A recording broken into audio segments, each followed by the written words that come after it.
নগরে এসে পড়েছি। ওই তো চাঁদের প্রাসাদ, দেখি চাঁদ প্রাসাদে আছে কিনা। আরে ও সদাগর মশাই, আপনি কি প্রাসাদে আছেন?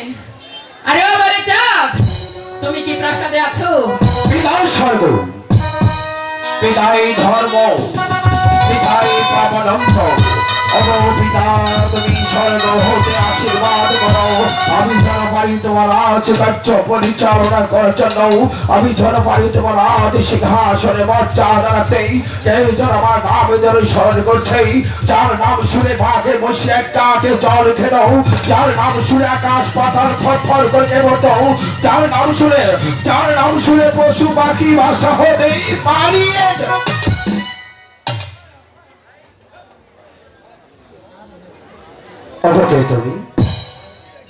তুমি আমাকে চিনতে পারলে না? বাহ, কি অপূর্ব রূপ তোমার। অগনারী, তোমার এই রূপ লাবণ্য যৌবনে আমি পাগল হয়ে গেছি। বলো কন্যা, কোথায় বাড়ি, কোথায় ঘর, কিবা তোমার মাতা পিতা, কিবা নামই তোমার? পাতালপুরীতে জন্ম আমার, পাতালপুরীতে থাকি।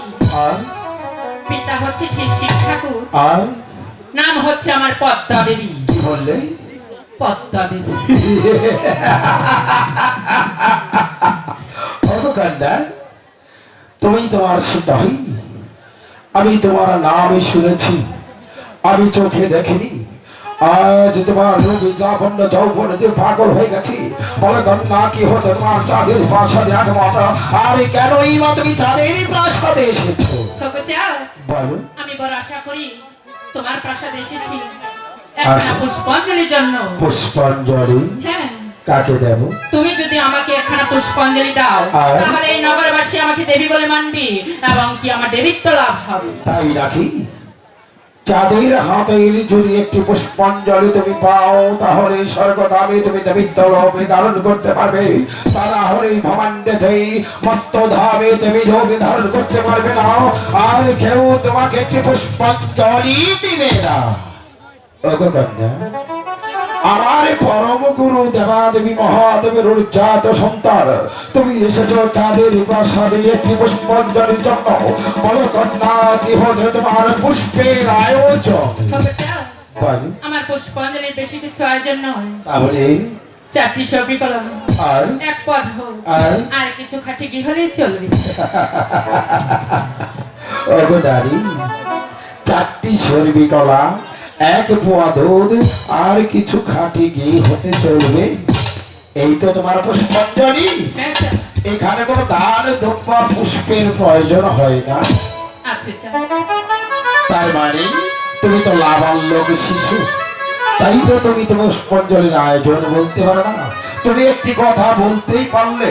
দেখো ধাইসি চার, তুমি যেভাবে তোমার দেবাদেবী মহাদেবের শ্রী চরণে পুষ্পাঞ্জলি দিয়েছ, তেমনি করে আমার জন্য একটি পুষ্পাঞ্জলি সাজিয়ে দিয়েছ। অগকন্যা, তুমি চাঁদের প্রাসাদে আসন পেতে বসো, আমি তোমার জন্য পুষ্পাঞ্জলি সাজিয়ে আছি। ঠিক আছে চা। না না, ওই চাঁদ মনে হয় আমাকে পুষ্পাঞ্জলি দিবে না। আজ তো আমাকে এখানে সময় নষ্ট করাচ্ছি, তাই তো আমি সময় নষ্ট না করি চলে যাব আমার গৃহে। না, ওই চাঁদের কাছ থেকে একখানা পুষ্পাঞ্জলি বক্ষণ করি, তবেই আমি আমার দেবীত্ব লাভ করবো। অগকন্যা, কোথায় যাচ্ছ? এই তো নাও, তোমার পুষ্পাঞ্জলি সাদরে গ্রহণ করো। একই চাঁদ, আমি আমার পুষ্পাঞ্জলি এখানে গ্রহণ করতে পারবো না। তাহলে কোথায়, কত দূর যেতে হবে? ওই তো চকের মাঝে ভিন্ন সভা দেখা যাচ্ছে, হ্যাঁ। সেখানে গিয়ে এই পদ্মার নাম নিয়ে দিলেই চলবে। তাই নাকি? অগকন্যা, তুমি আমার দেবাদেবী মহাদেবের অজাত সন্তান, তাই তো তুমি চাঁদের কাছে শ্রদ্ধার পাত্র, তাই তো তোমাকে দিয়ে যাচ্ছি শ্রদ্ধার অঞ্জলি, তাই তো তুমি আমার আগে চলো, আমি তোমার পিছু যাচ্ছি। এটা কি বলছো চাঁদ? তুমি হলে বিশ্বের বড় সদাগর, নাম তোমার চন্দ্র সদাগর। তুমি আমার আগে আগে চলো, আমি তোমার পেছন পেছন যাচ্ছি। তাই নাকি? অগকন্যা, এসো তাহলে, তুমি আমার সঙ্গে এসো। আমি চলে যাচ্ছি ওই তো সর্বকে গভীর অরণ্যধারে, সেখানে রয়েছে প্রতিমা হিজল গাছে, সেখানে পুষ্পাঞ্জলি দিয়ে আমি চলে যাবো আমার তীর্থ পর্যটন। তবে তাই চলো চাঁদ। এসো নারী, তুমি আমার সঙ্গে এসো।